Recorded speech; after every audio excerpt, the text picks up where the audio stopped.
Hi friends, आपका स्वागत है हमारे चैनल में।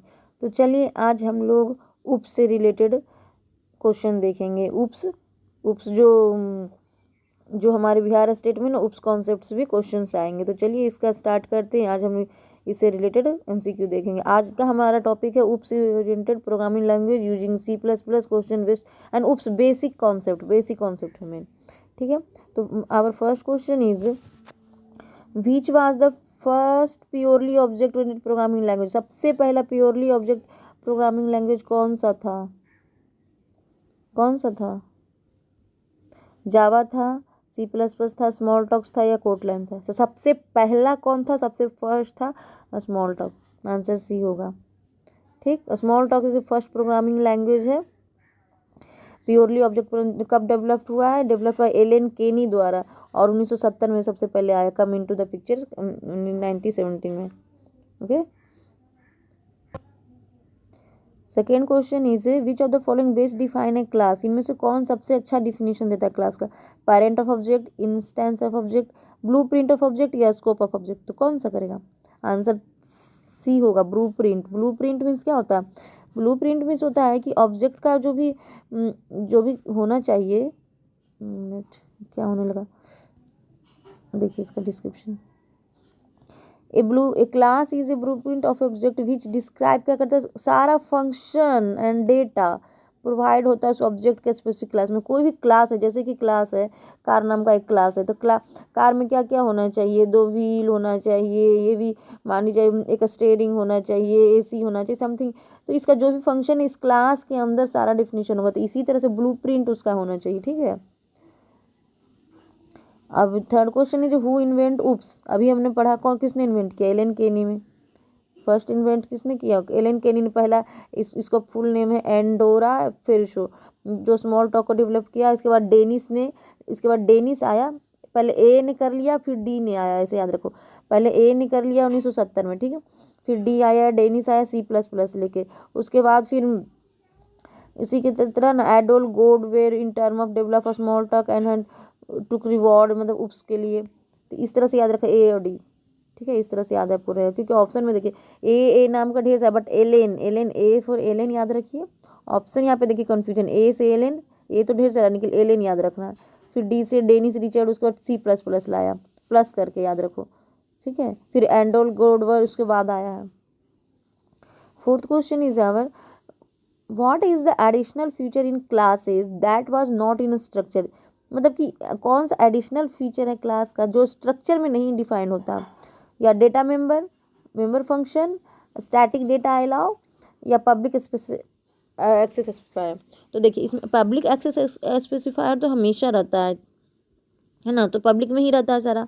फिर स्टैटिक भी आप अलाउ कर सकते हैं, डेटा मेंबर भी निकल। मेंबर फंक्शन नहीं होता है एडिशनल फीचर, स्ट्रक्चर के अंदर नहीं होता, ये उसके क्लास में होता है। देखिए तो इसका आंसर होगा मेंबर फंक्शन। यहाँ पे एक्सप्लेन दिया, member function are allow inside a class they are not present in structure concept में नहीं है। स्ट्रक्चर का जो है ना, एक स्ट्रक्चर कॉन्सेप्ट है ना, स्ट्रक्चर हम लोग को उसमें पढ़ना है, तो उसमें नहीं है। उसके क्लास के अंदर आप डेटा मेंबर को एक्सेस कर सकते हैं। ठीक है, fifth question is that what is which of the not future of a OOPs का जनरल डेफिनेशन में कौन सा नहीं है? Code reusability, modality, duplicate redundant data, efficient code. देखिए कोड रिजोलिटी तो है, मॉडलिटी भी है, डुप्लीकेट रिडेंडेंसी डेटा नहीं कर सकते एक जैसा, एक नाम का सेम नहीं हो सकता। तो ये आंसर सी होगा इसका। ठीक है, आंसर सी, फिफ्थ का आंसर सी। देख लो answer, duplicate data redundancy depend on the programmer पे होता है, can not granted by the OOPs के द्वारा। Code reusability done using inheritance में यूज होता है कोड रिजिलिटी।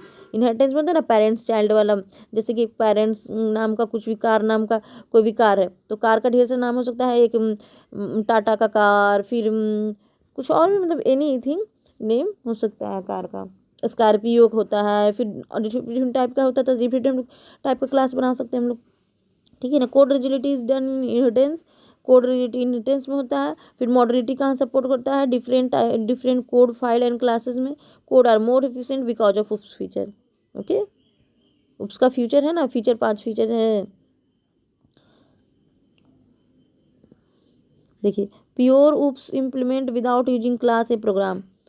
यूजिंग क्लास बिना कर सकते प्योर, नो, फॉल्स, आंसर भी होगा। Which feature OOPs illustrate the code रिजल्टी, मतलब इनमें से कौन सा फीचर उप्स का इलस्ट्रेशन कोड रिजल्टी है। इलिस्ट्रेशन है मतलब कि मीन्स यहाँ पे कि इलिस्ट्रेशन मतलब ना कि किसी का पूरा मतलब क्लियर, मेक क्लियर उसका विजुअल, मतलब पूरा विजुअल फीचर दिखा, उसका पूरा क्लियर अंदर का फीचर दिखा देगा कि क्या क्या उसके अंदर है। तो ये मतलब कि उप्स का इलस्ट्रेशन जो कोड बार बार यूज करते हैं, रिजुलेटिव मतलब बार बार यूज करना, तो कौन सा फीचर है जो इलस्ट्रेटर दिखाता, पॉलिमराइजेशन, एब्स्ट्रैक्शन, इंकैप्सुलेशन, इनहेरिटेंस।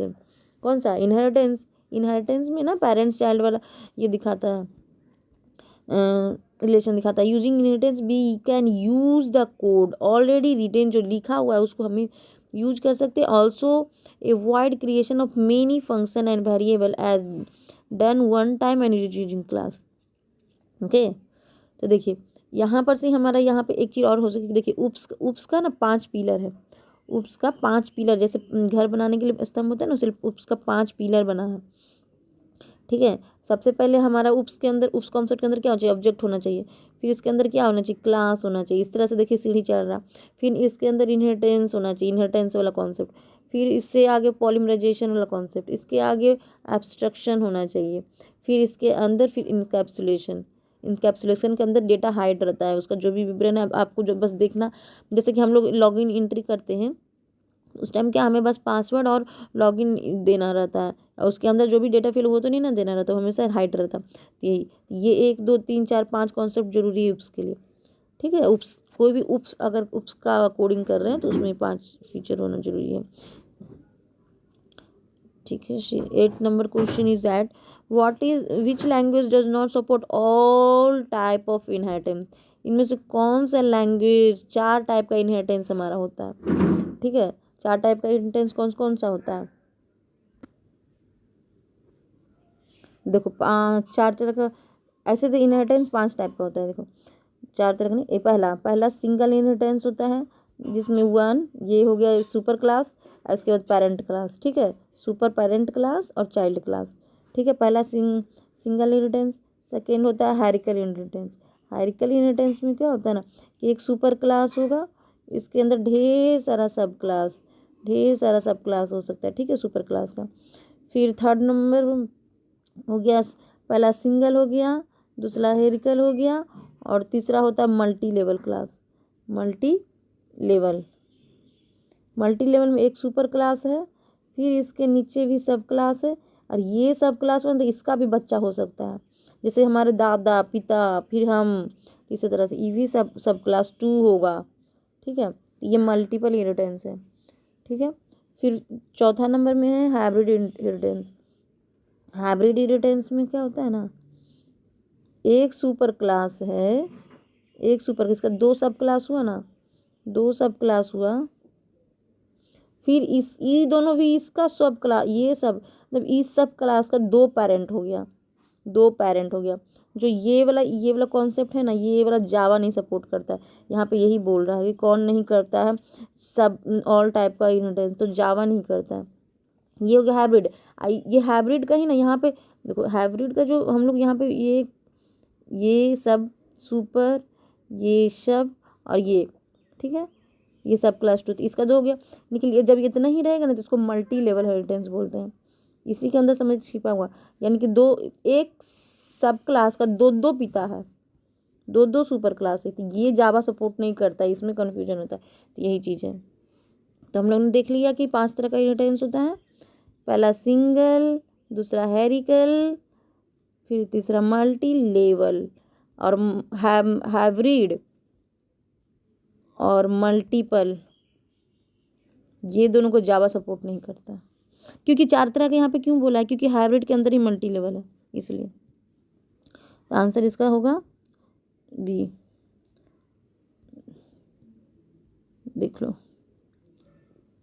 फिर 9th number question, how many class can define a single program में। कितना, एक सिंगल प्रोग्राम में कितना क्लास डिफाइन कर सकते, जितना हम चाहें, as many as want. Answer D होगा। ये तो उसका ब्यूटी है। When OOPs concept did not come, when OOPs concept did come first into the picture, कब आया? 1970 में। किसने आया था? अभी हम लोगों ने ऊपर पढ़ा था ना, 1970 में किसने लाया था?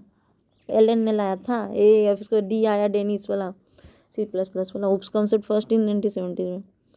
फिर 11th में question, why Java is partial OOPs language, क्यों है? ये सपोर्ट करता है use declaration of primitive data type, does not support all type of returns, allow to code written outside classes, does not support pointer. Allow करता है code can retain outside. तो देखिए इसका आंसर ए होगा। क्यों partial type का? It support declaration of primitive data type, primitive data type को सिर्फ सपोर्ट करता है। देखिए यहाँ पे एक्सप्लेनेशन लोग पढ़ते हैं, as Java support use declaration of a data variable partial implement of oops because a rule to oops object construct must be used, construction must use, even declaration variable use। primitive data type मतलब कि ना एक कोई चीज़ का प्राथमिक देना, प्राथमिक मतलब सबसे पहले प्रीफरेंस देना। जब मान लीजिए कंस्ट्रक्शन है तो कंस्ट्रक्शन में क्या होता है? कंस्ट्रक्शन क्लास का नेम और उसका फिर बाद में जो आता है उसका नेम सेम ही होता है। तो इसी तरह से क्या अगर उसके जैसा सेम नाम का भी आदमी आ गया तो उसको भी रख लेता है उप्स, इसलिए। फिर भी 12th नंबर क्वेश्चन पे आते हैं, which concept of OOPs is false for C++। OOPs जो C++ में उप्स का कॉन्सेप्ट होता है, इसमें कौन सा फॉल होता है? Code written without using class, code must contain at least one class, code must have a member function, at least one object should be declare in code. तो इसमें से कौन होगा,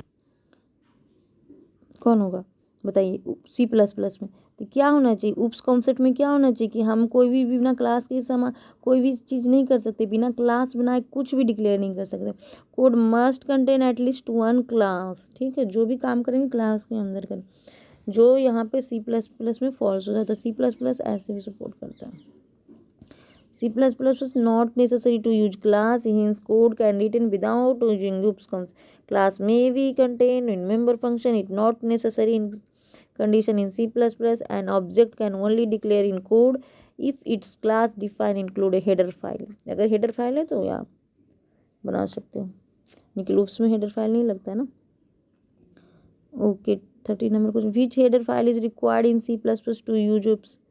कौन सा हेडर फाइल होता है उप्स में? उप्स में तो कुछ नहीं, OOPs can use without any user file, वही वाला मैं आंसर बोल रही थी क्वेश्चन।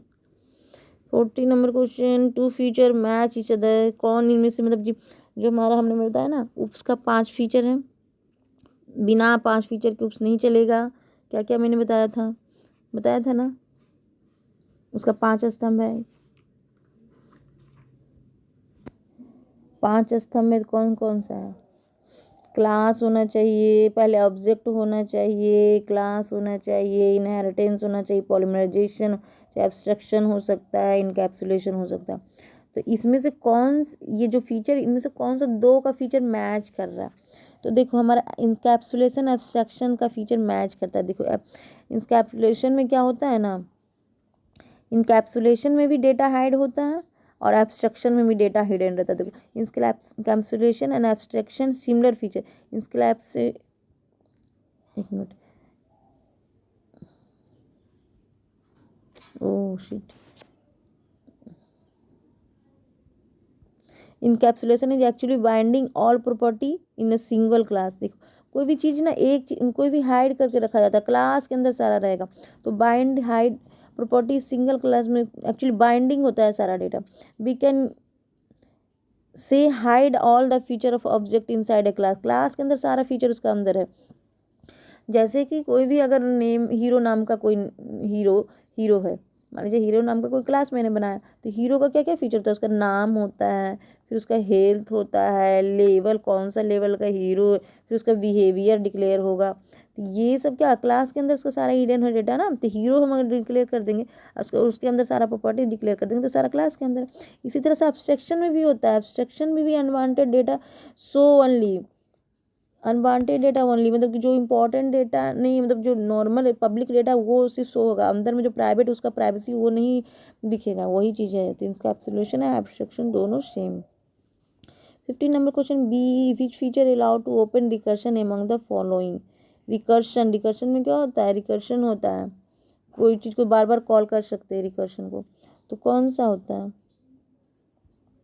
तो कोई चीज़ को बार बार अपने कॉल करने के लिए क्या बोलते हैं, ये आओ आओ, ऐसे भी हम लोग में बोलते थे। उसमें यहाँ पे एक कीवर्ड यूज करता है दिस कीवर्ड, दिस कीवर्ड के द्वारा ना आप रिकर्शन में बार बार एक ही चीज़ को कॉल कर सकती है, मतलब पॉइंट करके। तो use of this pointer, this pointer को देखो इसका description, use of this pointer allow an object to call data method itself when we needed. This help us call the member of object recursively and different variable of the different scope में। Okay, तो so friends हमारा 15 question उस concept से complete होता है। मिलते हैं next video में। नेक्स्ट वीडियो में मैं, ये तो बेसिक था, इसके बाद यहाँ पे तो हम लोगों ने बेसिक था ना, बेसिक कॉन्सेप्ट था, इसके आगे का फिर कॉन्सेप्ट और उसके साथ एमसीक्यू के साथ आएंगे। Okay bye.